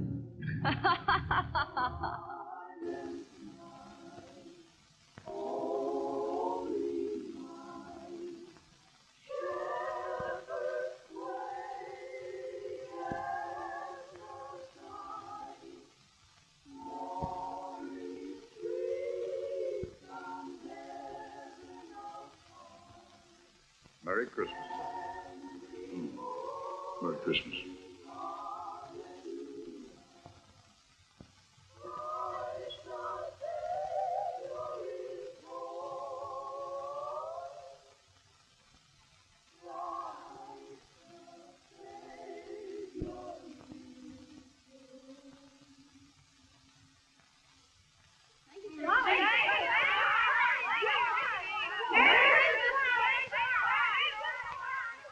Who? John Doe. Is that screwball still around? Dame's been calling all day. Sure, I know. Yeah, at midnight, huh? Okay, lady. We'll have the place surrounded with nets. They're laughing at me.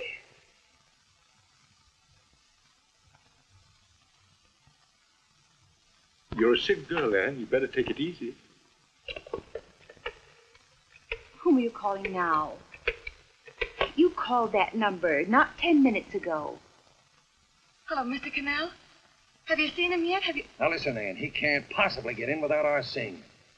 I'm watching the side door and the colonel's out front, so stop worrying. Thank you.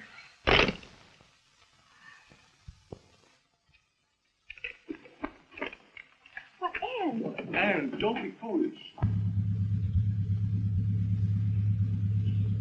If this isn't the craziest, the battiest, the looniest wild goose chase I ever heard of. Shut up, Bert. Sourpuss is right. Yeah, well, if he is, I'm a banana split. That man is going to be on that roof. Don't ask me how I know. I just know, and you know it as well as I do. Sure. I'd like to believe in fairy tales, but a guy that's fake isn't going to jump off any roof. I don't think he was any fake, not with that face. And anyway, what he stood for wasn't a fake. Okay, honey, okay.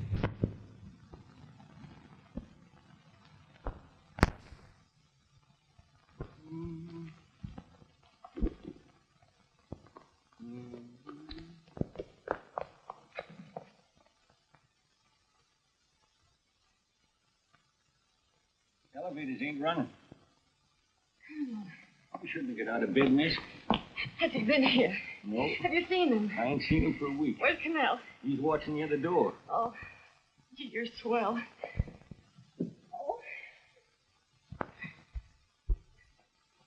No sense in going up there. I've been here for hours. He ain't here. Let me go, will you? Now that's crazy. It's 14 floors.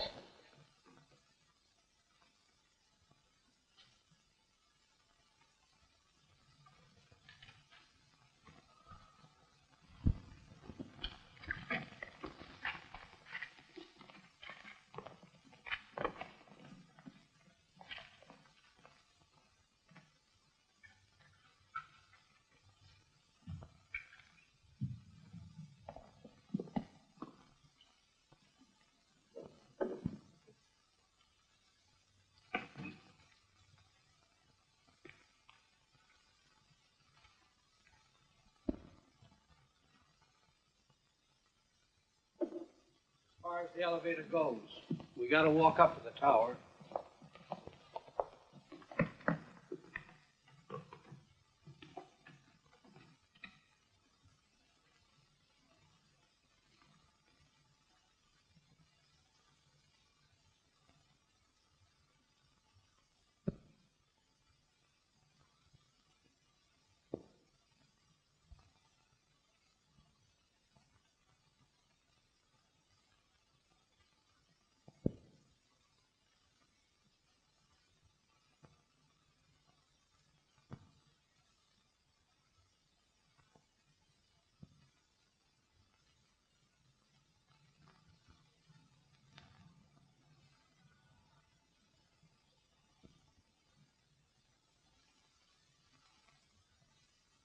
That tramp was probably full of Christmas cheer and is eating some flop off.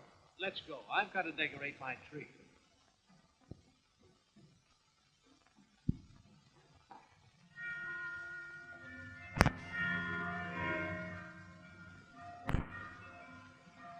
Well, I give up. I don't know what gave us the idea that we need attempt anything like this. I guess you're right. I'm afraid the joke's on us. Let's go. I hope nobody finds out we've been here.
I wouldn't do that if I were you, John.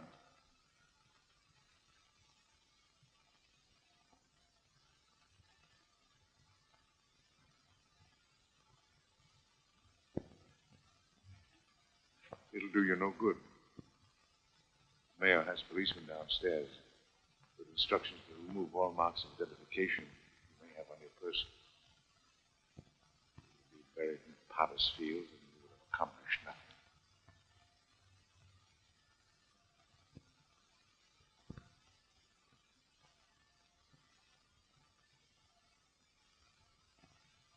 I've taken care of that. I've already mailed a copy of this letter to Mr. Cannell. John, why don't you forget this foolishness? Stop right where you are, Mr. Norton, if you don't want to go overboard with me.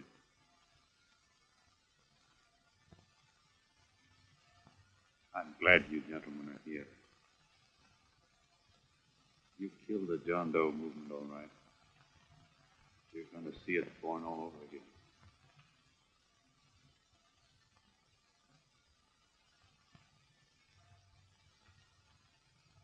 Now, take a good look, Mr. Norton. John! John! Oh, John, no, I won't let you. I love you, darling. Oh, please. Please don't give up. We'll start all over again. Just you and I. It isn't too late. The John Doe movement isn't dead yet. You see, John, it isn't dead or they wouldn't be here. It's alive in them. They kept it alive by being afraid. That's why they came up here. Oh, darling. Sure, it should have been killed. It was dishonest. But we can start clean now. Just you and I. It'll grow, John, and it'll grow big because it'll be honest this time. Oh, John, if it's worth dying for, it's worth living for. Oh, please, John. Oh. Oh, please, please, God, help me. John, look at me. You want to be honest, don't you? Well, you don't have to die to keep the John Doe idea alive. Someone already died for that one. The first John Doe. And he's kept that idea alive for nearly 2,000 years. It was he who kept it alive in them. And he'll go on keeping it alive forever and always. For every John Doe movement these men kill, a new one will be born. That's why those bells are ringing, John. They're calling to us. Not to give up, but to keep on fighting, to keep on pitching. Oh, don't you see, darling? This is no time to give up. You and I, John, we... Oh, no. No, John. If you die, I want to die, too. Oh, I love you. Oh, John.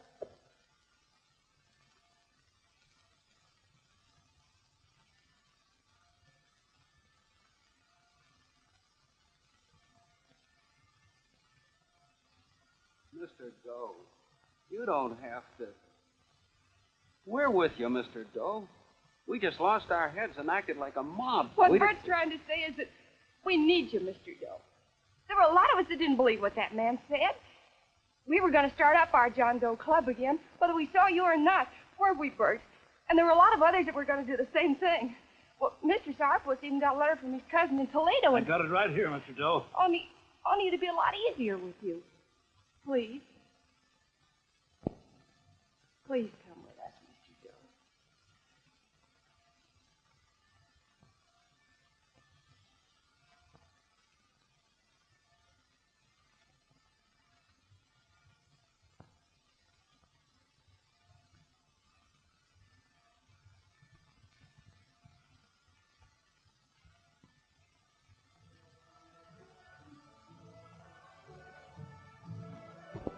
Long John. Mr. Doe. Here, we'll help you with her. She'll be all right. Mr. Doe, take her right down to the car. Right up. Look, we got a car right down. They are, Norton, the people. Try and lick that.